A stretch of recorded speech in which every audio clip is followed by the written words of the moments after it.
فيا أيها الرجل منه شفاعة صلوا عليه وسلموا تسليما.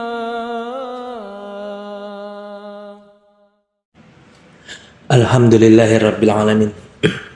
Alhamdulillah, syukurillah wa nikmatillah wa la haula wa la quwata illa billah. Asyhadu an la ilaha illallah wahdahu la syarikalah wa asyhadu anna Muhammadan abduhu wa rasuluh. Allahumma shalli wa sallim wa barik ala sayyidina Muhammadin fil awwalin wal akhirin. Wa shalli wa sallim wa barik ala sayyidina Muhammadin fi kulli waqtin.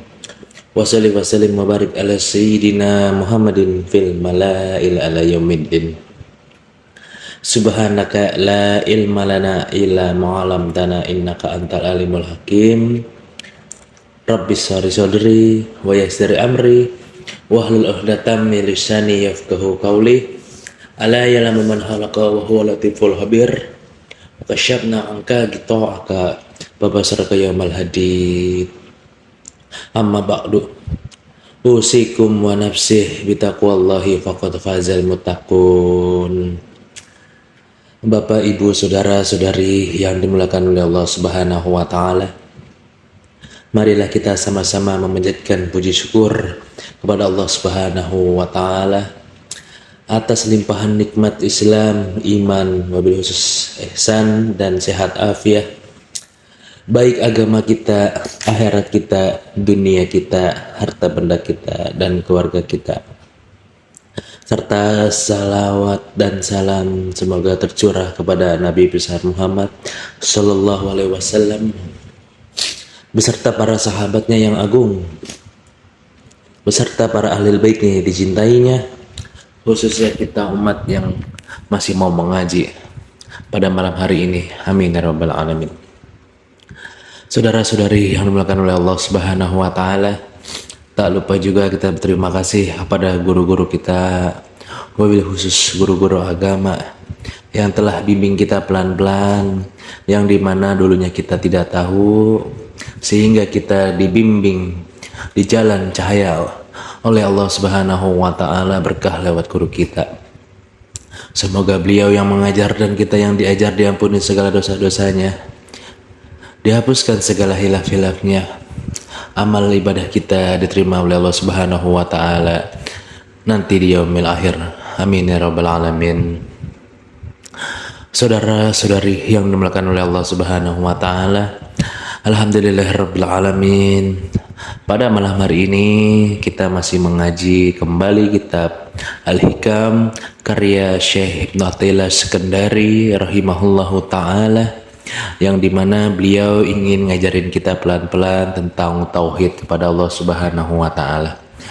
Sebelum dilanjut, adakah yang mau ditanyakan dahulu? Ya, bagaimana? Ya, kalau enggak ada, kita lanjut. Bismillahirrahmanirrahim. Al-hikmatu tasiyatu minal hikamil atiyah. Qala al-imam al-alamah al-aribillah Syekh Ibnu Athaillah Sekendari rahimahullahu taala wa nafa'ana bihi wa bi barakatihi wa bi ulumi. Qala Syekh, tanawwa'at ajnasil a'mal, beragamnya jenis amal-amal, litanawwu'i waridatil ahwal, disebabkan oleh beragamnya warid-warid yang turun pada ahwal hamba-hambanya. Wallahu a'lam bishawab. Segitu dulu yang akan kita bahas pada malam hari ini. Saudara-saudari yang dimuliakan oleh Allah Subhanahu wa taala, beragamnya jenis-jenis amal itu disebabkan oleh beragamnya warid-warid yang turun pada hambanya atau turun pada ahwal hambanya. Yang dimaksud warid di sini ialah karunia yang turun kepada seorang hamba. Proses turunnya warid ini terkait dengan kesiapan kolbunya. Dalam hal ini bisa diambil contoh di dalam surat Al-Fussilat ayatnya 35. A'udzubillahi minasyaitonirrajim. Bismillahirrahmanirrahim. Wa ma yulaqqaha illal ladzina sabaru. Yang artinya ialah tidak dianugerahkan al-hasanah atau kebaikan itu melainkan kepada orang-orang yang sabar. Yang dimana maksudnya ialah sabar ialah ahwal si hamba atau keadaan awal dalam hambanya atau kesiapan kolbunya si hamba sabar. Ketika dia sabar, Allah Subhanahu wa taala menurunkan al-hasanah yang merupakan karunia daripada Allah Subhanahu wa taala. Saudara-saudara yang dimuliakan oleh Allah Subhanahu wa taala, hikmah yang nomor 9 ini Syekh Ibnu Athaillah Sekandari rahimahullahu taala wa nafa'ana bihi dan diberkahi oleh Allah Subhanahu wa taala ingin menjelaskan bahwa ada kaitan di antara amal dan warid atau karunia kepada seseorang yang beramal. Mari kita jelasin dulu pelan-pelan. Yang pertama ialah jenis-jenis amal itu berpengaruh kepada keadaan hati. Contohnya malu. Yang pertama malu. Bila mana kesiapan kalbunya itu malu akan berdampak kepada muka, yakni pucat, diam dan tertunduk. Tuh, bila mana kita menghadapi malu tadi sebagai ahwal kita akan mendapati diri kita pucat, diam dan tertunduk. Karena berapa banyak orang yang nggak tahu malu kan, hidupnya bebas gitu, mukanya segar gitu. Atau dia banyak omong, kayak aneh dah, banyak omong kayak tukang obat kan gitu ya. Atau dia dangak kemana-mana, dia tidak malu namanya. Bila mana kita malu kepada Allah Subhanahu wa taala, tentu kita akan banyak diam dan pucat. Sebagaimana Imam Ali ketika mengambil wudhu ingin sholat, mukanya pucat karena dia sadar ingin berhadapan dengan Allah Subhanahu wa taala, makanya dia benar-benar wudhunya. Lalu yang nomor 2 ialah istighfar. Contohnya,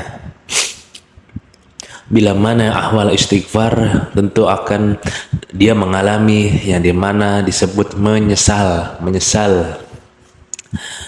Kita banyak istighfar, tandanya kita menyesal. Astagfirullahalazim, ya Allah saya minta ampun ya Allah, gitu, tandanya kita menyesal. Lalu yang nomor 3 sebagai contohnya ialah tahmid. Bila mana ahwal kita tahmid, tentu akan kita Allah Subhanahu wa taala akan ngasih kepada kita ialah kita ingat nikmat Allah Subhanahu wa taala. Kita akan ingat nikmat Allah Subhanahu wa taala. Yang dimana 3 poin ini bisa diartikan ialah kita beramal sesuai keadaan hati kita gitu. Ada 4 golongan yang berbeda-beda beramalnya gitu. Jadi kita tidak bisa iri kepada kawan duduk kita. Ini akan kita jelasin di bawahnya. Saya dan Om Agi dan Bang Rifki tentu berbeda-beda amalnya dikarenakan tadi beramal sesuai keadaan hati. Yang pertama ialah amalan. Amalan ialah apapun jenisnya yang berbentuk ibadah kepada Allah Subhanahu wa taala, baik wajib dan sunnah. Tapi yang dimaksud di sini ialah yang sunnah-sunnah gitu.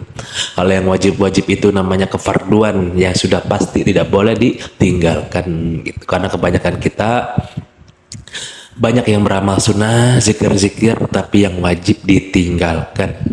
Sholat dia nggak mau, ngaji dia nggak mau, belajar wudhu dia nggak mau, berbakti kepada orang tua dia nggak mau, menafkahi istri dan anaknya dia nggak mau, dia maunya zikir, mana angkanya 5.000 lagi kan, kebanyak bener itu kan gitu. Balik lagi, yang pertama ialah amalannya orang-orang arif billah. Orang-orang arif billah, orang-orang arif billah itu beramal sesuai keadaan hatinya dia. Beramal sesuai keadaan hati dia, itulah orang-orang arif billah.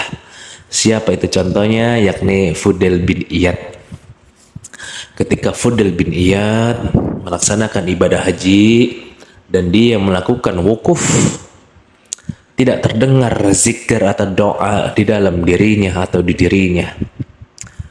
Duduk dia termenung gitu. duduk dia termenung kan gitu.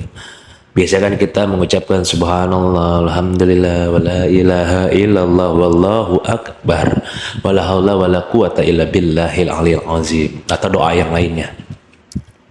Tapi beda sama Fudail bin Iyad.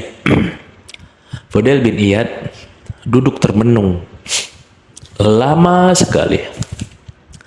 Lalu dia mengangkat kepalanya dan mengucapkan wasawata wallahi minka ghafaru minallah, alangkah jahatnya diriku terhadap engkau, demi Allah sekalipun engkau mengampuni segala dosaku. Tuh Fudail bin Iyad beramal sesuai keadaan hati.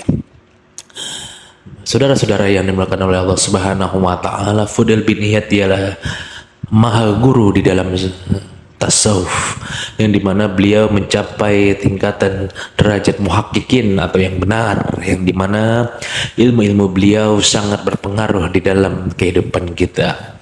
Lalu yang nomor dua ialah contohnya Mahrub al-Kharqi rahimahullah ta'ala di abad kedua. Mahrub al-Kharqi itu sedang puasa sunnah kan begitu ya, sedang puasa sunnah gitu, yang dimana gitu ketika itu ada seorang yang sedang berjalan membawa air. Dikatakanlah rahmullahi man syariba ma'i, semoga Allah menyayangi orang-orang yang meminum airku. Akhirnya Mahrub al-Kharqi di dalam hatinya membatalkan puasanya dikarenakan tadi dia mendengar rahmullah min syaribal ma'i, semoga Allah menyayangi orang-orang yang meminum airku gitu. Yang nomor tiga contohnya ialah Syari as-Saqati gitu, gurunya al-Imam al-Syahidu Syekh Junaidah al-Baghdadi, yang dimana ketika itu di dalam pasar kan gitu ya, di dalam pasar kebakaran hebat yang dimana tokonya beliau Syari as-Saqati tidak kebakar sedikit pun. Alkisah beliau datang dan mengucapkan alhamdulillahirabbil alamin. Ketika itu ditegur dia oleh Allah Subhanahu wa taala di dalam hatinya, lalu dia menyebut astagfirullahalazim selama 30 tahun. Begitu. Saudara-saudara yang dimuliakan oleh Allah Subhanahu wa taala, itulah orang-orang arif billah yang dia meramal sesuai keadaan hati dia, yang dimana setiap momen, setiap situasi dan kondisi berbeda-beda keadaan kolbunya, yang dimana beliau pada merupakan guru-guru besar di dalam tasawuf, terutama Ahlussunnah wal Jamaah gitu. Lalu yang nomor dua ialah murid lepas. Murid lepas ialah murid yang gurunya banyak tanpa dia berguru kepada seorang guru yang bisa membimbing dia menuju Allah Subhanahu wa taala. Atau murid mencelok-mencelok. Yang ini juga sama.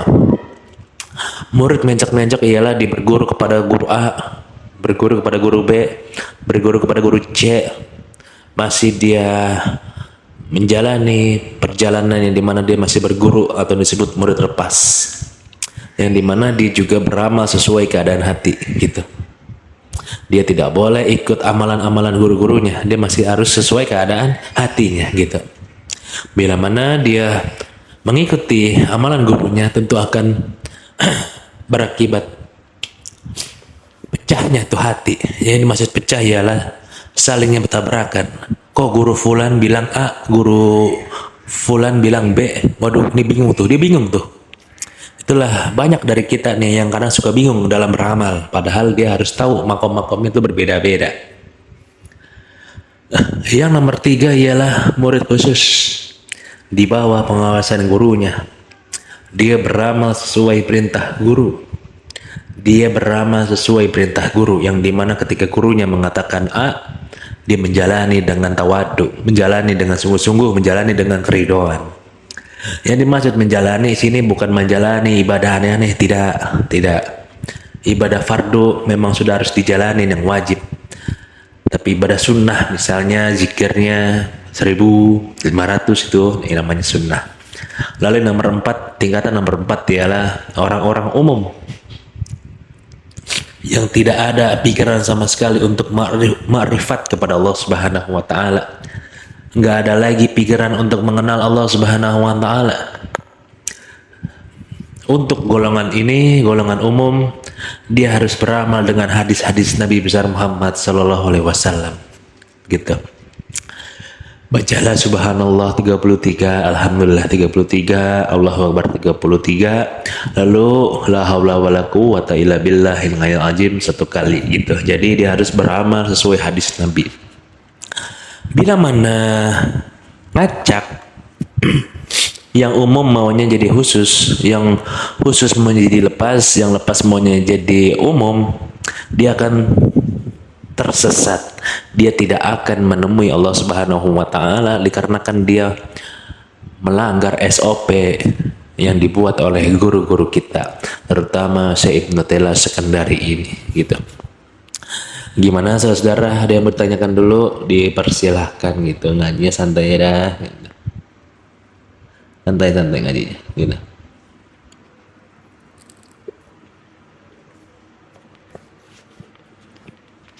Adakah?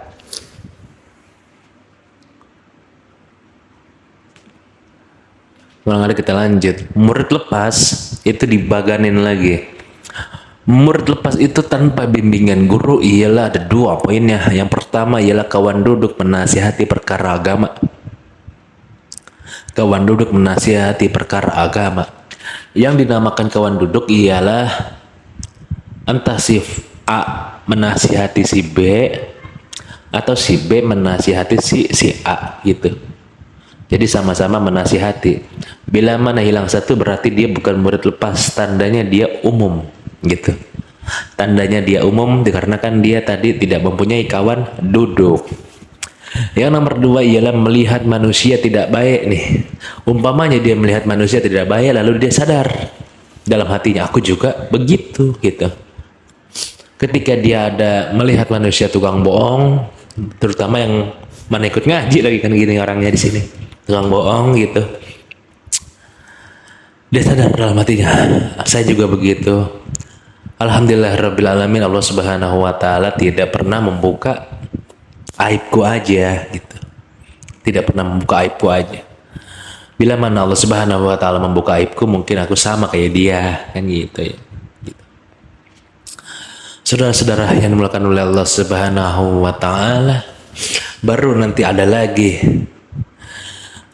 Ada jenis-jenis amal yang berpengaruh kepada keadaan hati. Salah satunya ya halah nafsiyah dan halah ijtimaiyah. Yang dimana 2 poin ini berkaitan dengan kesadaran diri seorang hamba gitu. Bila mana ente sudah jadi dokter, berarti ente harus bekerja yang profesional gitu. Itu juga jadi ibadah gitu. Banyak dari kita, contohnya mohon maaf, misalnya jadi pegawai, kerja itu wajib, duha itu sunnah kan gitu ya. Tapi kebanyakan duhanya dikejar, kerjaannya molor, akhirnya hidupnya kacau karena tadi dia mendahulukan yang sunnah ketimbang yang wajib gitu, saudara-saudara gitu. Atau seorang guru itu harus berkomitmen untuk benar di dalam ibadahnya, di dalam mengajarnya, yang dimana ilmunya harus bermanfaat kepada kawan didiknya atau murid-murid didikannya gitu. Jadi seorang guru itu tidak boleh malas riadohnya, tidak boleh loyo di dalam hal-hal yang berkaitan dengan ibadah. Seorang guru harus tahu cara mengajarnya gitu. Dia tidak boleh mempersamakan anak SD dengan orang-orang kuliahan. Dia harus menurunkan bahasa-bahasanya gitu. Saya aja nih Bapak Ibu saudara yang dimuliakan oleh Allah Subhanahu wa taala, kadang suka kesulitan di dalam bicara dikarenakan saya harus mensamaratakan. Dikarenakan yang ngaji di sini berbeda-beda usianya. Yang pertama pendidikannya, nomor 2, lalu nomor 3 pemahamannya. Bila mana semuanya harus paham, berarti pelan-pelan harus dijalanin gitu, pelan-pelan. Pelan-pelan juga harus saya kasih tahu dengan bahasa-bahasa yang insya Allah sangat sederhana. Yang penting paham dah gitu. Ngajinya nggak usah repot-repot, nggak usah tinggi-tinggi gitu. Percuma ahli hakikat ahli langit, tapi suruh sholat aja nggak bisa, suruh wudhu aja kagak tahu dia mana yang ngebatalin, mana yang sunnah-sunnah, percuma gitu. Bila mana ada yang dipertanyakan boleh sebelum dilanjut lagi gitu. Yang belakang paham nggak tuh ya? Tidur aja yang belakang tuh. Ya Allah tidur baik yang belakang. Gimana? Kalau nggak ada kita lanjut. Yang pertama ialah halah nafsiyah. Halah nafsiyah itu ialah kondisi jiwa manusia sebagai pribadinya dia, individunya dia dengan Allah Subhanahu wa taala. Contohnya begini. Andai ada dua orang, Agi dan misalnya Ujo, yang dimana ibadah wajibnya Agi dan Ujo tadi sama-sama bagus, kan gitu ya, sama-sama baik. Akan tetapi ibadah sunnahnya berbeda. Contohnya Agi lebih banyak dia sholat sunnahnya, dan si Ujo tentang istighfarnya, gitu. Kenapa bisa begitu? Itu dikarenakan tadi perbedaan amalan serta perilakunya disebabkan karena tadi sifat-sifat Allah yang ada di dalam dirinya berbeda-beda gitu. Ada yang dia memahami sifat qiyamnya Allah Subhanahu wa taala yakni Agi, makanya dia salat mulu. Lalu si Ujo dia merenungi asmanya Allah Subhanahu wa taala yakni ya Ghafur, ya Ghafur, ya Ghafur. Gitu. Minta ampun dia pada Allah Subhanahu wa taala. Yang dimana saudara-saudara yang dimulakan oleh Allah Subhanahu wa taala, kita perlu belajar juga nih tentang Asmaul Husna. Sifat-sifat 20, hafalnya Allah Subhanahu wa taala itu apa aja. Kalau enggak, berapa banyak diri kita yang mohon maaf terjerumus di dalam keyakinan atau waham. Waham itu ialah pemikiran yang sesat tentang Allah Subhanahu wa taala, tentang sifatnya Allah Subhanahu wa taala, tentang asmanya Allah Subhanahu wa taala, gitu. Yang dimana juga saudara-saudara bisa diartikan halah nafsiyah ini ialah keadaan warid seseorang atau hamba yang menjalani atau ingin menaikkan makamnya dia di matanya Allah Subhanahu wa taala, yang dimana ibadah wajibnya sudah benar, baru dia mengerjakan sunnahnya berbeda-beda. Kan ente sering lihat kan tuh, ada yang orang baik banget sedekahnya, ada yang rajin zikirannya, ada yang sholawatnya rajin, ada yang begininya rajin. Tapi ente semua harus melihat ibadah wajibnya bagaimana. Kalau ibadahnya yang wajib dijalani dengan benar-benar, berarti insya Allah dia akan menjadi baik tuh. Ente harus temenin tuh orang-orang yang begitu. Lalu nomor dua ialah hal ijtimaiyah, yang dimana keadaan sosial manusia dengan sesama manusia atau hablum minan nasnya nih, kan gitu ya.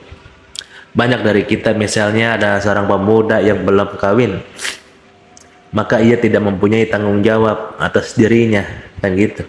Tapi harus benar-benar nih dia ibadahnya, baca Qur'annya, ngajinya gitu.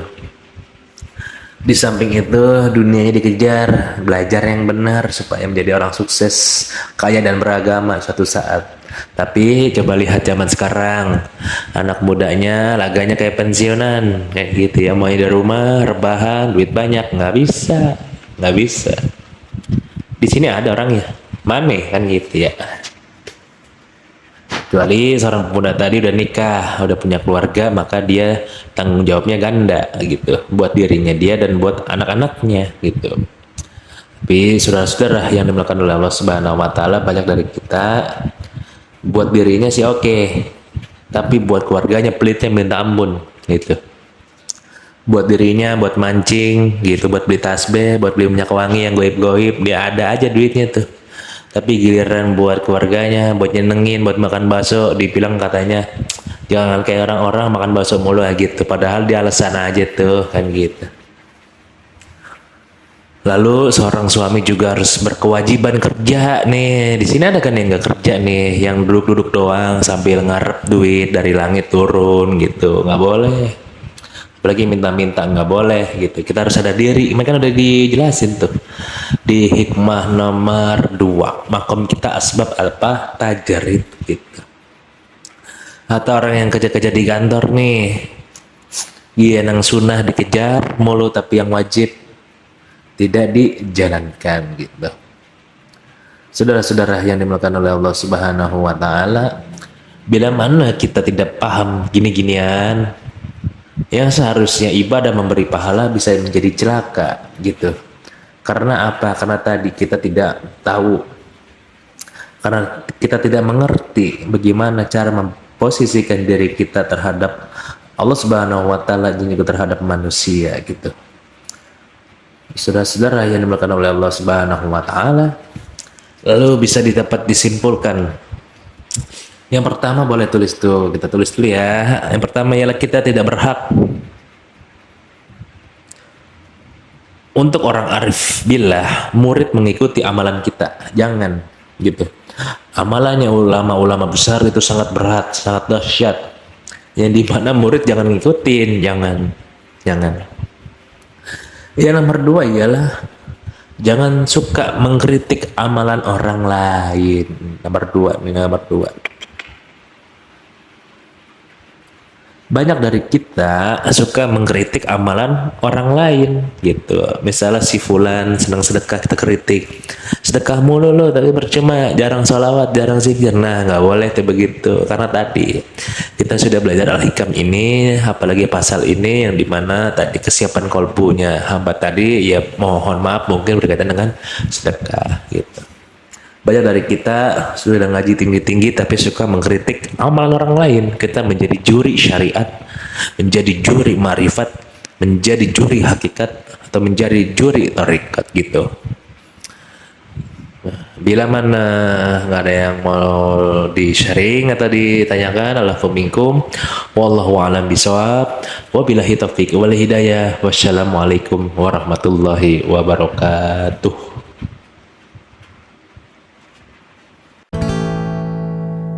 إلى